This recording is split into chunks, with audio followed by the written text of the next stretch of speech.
एक बार गोमला सेठ अपनी दुकान पर बैठे थे। दोपहर का समय था, इसलिए कोई ग्राहक भी नहीं था।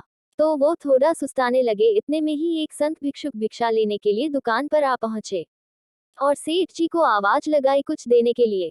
सेठ जी ने देखा कि इस समय कौन आया है। जब उठकर देखा तो एक संत याचना कर रहा था।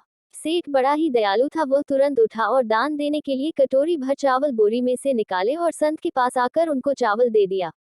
संत ने सेठ जी को बहुत बहुत आशीर्वाद और दुआएं दी।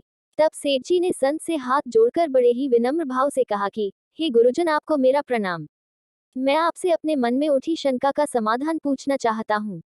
संत ने कहा कि जरूर पूछो। तब सेठ जी ने कहा कि लोग आपस में लड़ते क्यों हैं?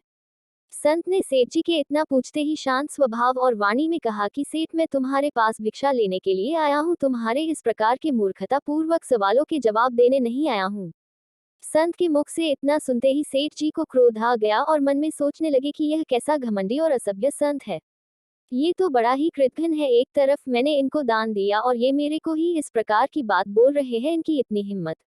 और ये सोचकर सेठ जी को बहुत ही गुस्सा आ गया और वो काफी देर तक उस संत को खरी खोटी सुनाते रहे।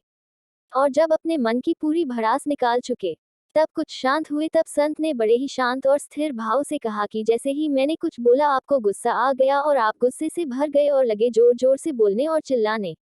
वास्तव में केवल विवेकहीनता ही सभी झगड़े का मूल होता है। यदि सभी लोग विवेकी हो जाए तो अपने गुस्से पर काबू रख सके या हर परिस्थिति में प्रसन्न रहना सीख जाए तो दुनिया में झगड़े ही कभी न होंगे।